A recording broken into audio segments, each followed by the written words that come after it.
Aquí en el Internet Governance Forum los temas son de carácter transnacional. Es una agenda digital casi que para el mundo. Por eso queremos conversar ahora con María Paz Canales y aterrizar un poco el tema en la región. María Paz, gracias por estar con nosotros. Tú eres Encantada. directora ejecutiva de la ONG Derechos Digitales, que hace mucho trabajo de investigación en esta área particular. Uno de los temas, quizás, si no el más importante que se debate aquí, es básicamente la protección de los datos, ¿no? Con respecto al usuario. Yo creo, me corregirás, que en Latinoamérica muchos de los usuarios todavía no tenemos muy claro qué hacen con nuestros datos y que eso realmente puede ser un problema. Danos un panorama. ¿Cómo está la protección de los datos en Latinoamérica? Sí, bueno, en Latinoamérica crecientemente, como tú dices, ha habido ya más preocupación desde el punto de vista de los usuarios por entender mejor quién tiene sus datos, de qué manera se están utilizando los datos y cómo esa utilización de sus datos personales puede impactar en sus vidas cotidianas.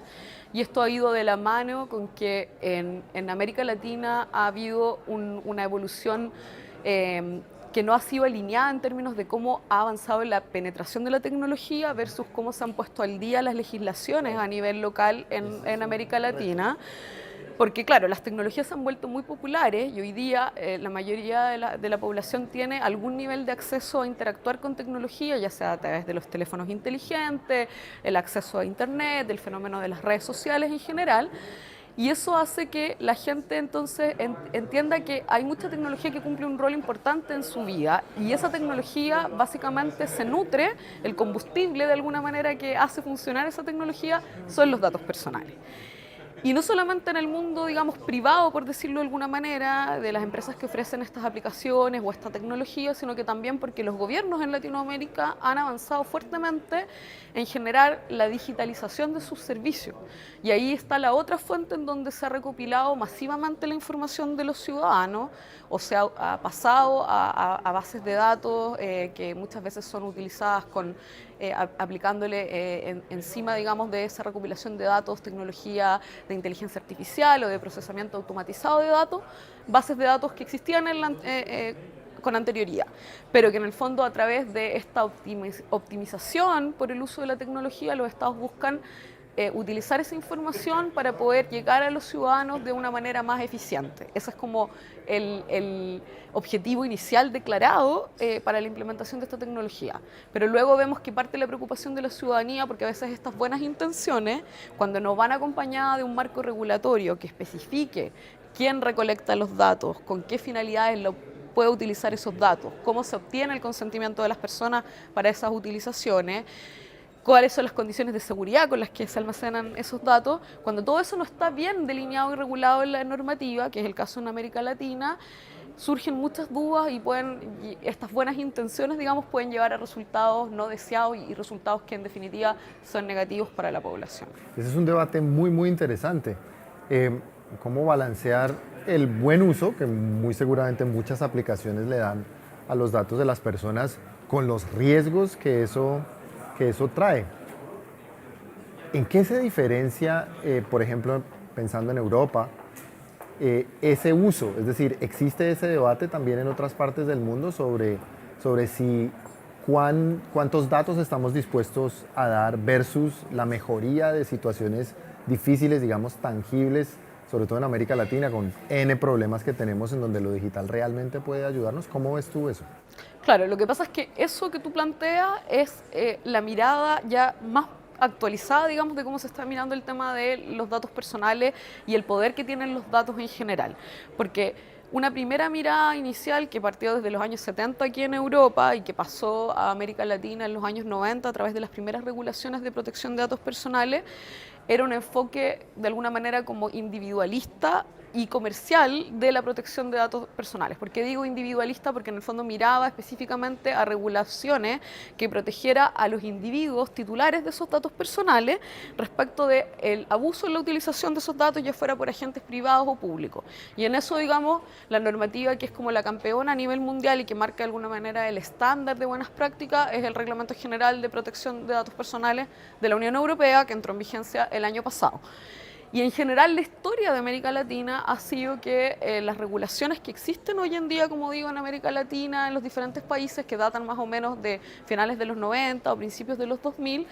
seguían ya la tendencia regulatoria de Europa en cuanto a mirar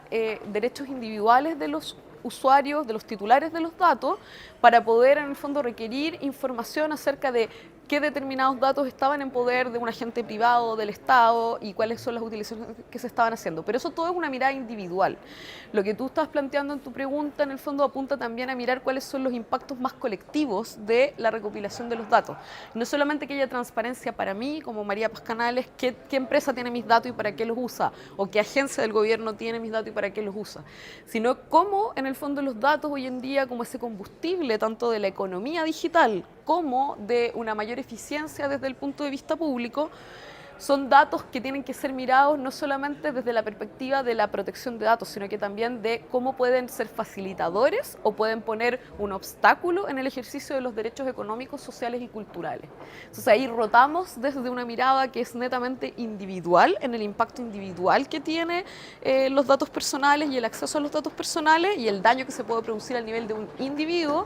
a los impactos sociales que pueden existir por el hecho de que estos agentes, ya sean públicos o privados, acumulan una gran cantidad de datos y a partir de esos datos se toman decisiones de negocio, se toman decisiones de política pública que impactan a segmentos completos de la población. Y eso es una mirada ya más avanzada y por eso es que hoy día cuando vemos los motivos, digamos, los temas principales de este IGF, vemos que hay un track específico que se refiere a data governance y no dice protección de datos personales, porque data governance también incluye esta segunda fase que estaba yo describiendo. Estábamos mirando nosotros en Enlaces que nos gusta mucho enterarnos y sobre todo leer los estudios sobre el tema, particularmente uno de derechos digitales, donde varios gobiernos de la región, el chileno, por ejemplo, el mexicano, en Colombia, aceptan y reconocen que hay falencias en la legislación y el problema del vértigo con el que avanza la tecnología y lo difícil que es para los gobiernos ir detrás. En este momento, la evaluación general es, ¿están los gobiernos haciendo lo suficiente? ¿Qué falta? ¿Cuáles son los temas claves o críticos que no permiten la implementación o siquiera el debate sobre regulación y protección de datos?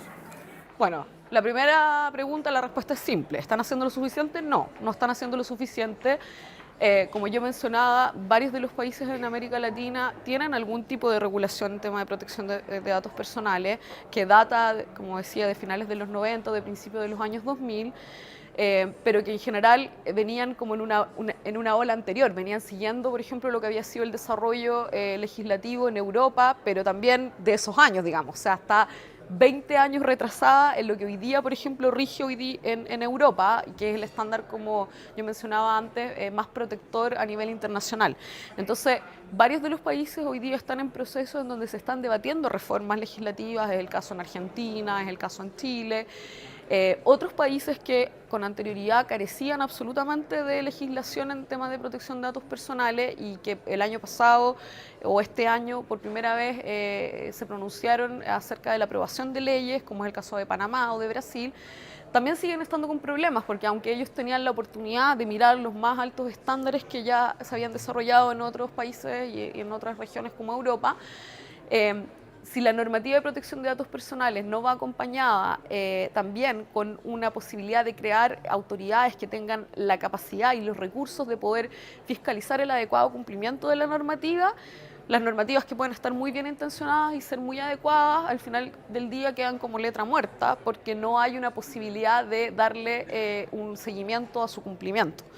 Y en ese sentido es aún más, si hay un retraso en términos de la parte normativa por parte de los estados en América Latina, el retraso es aún mayor en el segundo punto, que es en el punto de que haya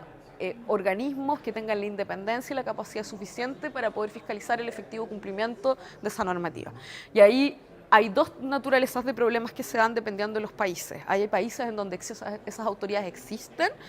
pero no han sido dotadas de los recursos suficientes para poder ejercer su misión a cabalidad, o se les ha puesto varias competencias dentro de su ámbito de trabajo, lo cual dificulta, digamos, el que puedan tener una labor más activa porque no tienen, digamos, las capacidades de hacerse cargo de tantos temas a la vez y eso les genera una sobrecarga de trabajo. Pero también hay otros casos en donde, por ejemplo, en Brasil o en Chile no existe a la fecha ningún tipo de autoridad que tenga esa competencia específica, lo cual genera una carga excesiva en términos de los usuarios, porque la única posibilidad de hacer un reclamo acerca del incumplimiento de estos derechos, generalmente que queda disponible en América Latina, es hacerlo a través del reclamo por las garantías constitucionales que están establecidas, en donde ya en muchas constituciones de la región también está contemplado el derecho a la protección de datos personales o el derecho a la privacidad, que sirve para enmarcar este tema también. Pero eso es un procedimiento judicial mucho más extendido y con un costo que hace finalmente que se desincentive el hecho de que las personas reclamen y busquen la protección de sus derechos. Ok. Muy brevemente, además del tema de la privacidad, que es muy interesante, sabemos que hay muchos y que tú trabajas en otros más aspectos. ¿Qué otros aspectos son claves de legislar, de debatir? ¿En qué otros aspectos en la región nos hace falta dentro de ese panorama de los entornos digitales? Bueno, muy conectado con el tema de protección de datos personales y de hecho la protección de datos personales es como una pieza fundante para poder tener también otros marcos normativos que sean protectores de los derechos de la población en América Latina y en cualquier lugar del mundo. Y ahí, por ejemplo, en América Latina, algo que está súper ligado, como digo, entonces, a que debería haber una mejor protección en normativa en la parte de datos personales, el tema del control de las tecnologías de vigilancia. Justamente una de las sesiones que nosotros estamos desarrollando en esta versión de la IEF, hoy día por la tarde justamente, es específicamente los estándares legales que debieran existir en América Latina para poder regular el uso de la tecnología de vigilancia. ¿Y de qué estamos hablando cuando hablamos de tecnología de vigilancia? Estamos hablando de toda aquella tecnología que permite ya sea la vigilancia de las comunicaciones de las personas o también la vigilancia de lo que denominamos de los cuerpos, que tiene que ver con toda la tecnología, por ejemplo, las cámaras de alta definición o con tecnología de reconocimiento facial, o otras tecnologías que permiten monitorear el desplazamiento de las personas por los espacios públicos, que es una tendencia muy marcada hoy en día en América Latina, que tiene su raíz, digamos, en la búsqueda de soluciones a problemas que son estructurales en la región, como es la violencia en muchos países, ya sea desencadenada por el crimen organizado, por las situaciones de guerrilla en otros países, o en algunos casos por el crimen común, que en algunos países ha tomado niveles altísimos, digamos, y que ha generado una amenaza del orden público. Entonces hay una tentación muy grande por parte del Estado de implementar estos sistemas con una finalidad que puede ser entendible en términos del objetivo, digamos, una finalidad loable, el poder brindar mecanismos de mayor seguridad para la población, pero en donde cuando se implementan estos sistemas no hay una regulación específica legal que establezca los límites, porque esas mismas tecnologías, una vez implementadas, son las que en algunos contextos en donde los países dejan de tener un respeto por el Estado de Derecho o tener un compromiso democrático y tienden hacia el autoritarismo, son las tecnologías que permiten reprimir a la oposición, a la disidencia, etc. Y por lo tanto se transforman, dejan de ser algo que va en beneficio de la población y se transforman en una herramienta de control social. Y entonces, de nuevo, ¿por qué esto está conectado con datos personales? Porque parte de la discusión justamente tiene que ver con que la información que recopilan esas tecnologías de vigilancia es información que tiene que ver con los hábitos y con las identidades de las personas, que son datos personales. Entonces, si existiera una mayor regulación, una mejor regulación en tema de datos personales,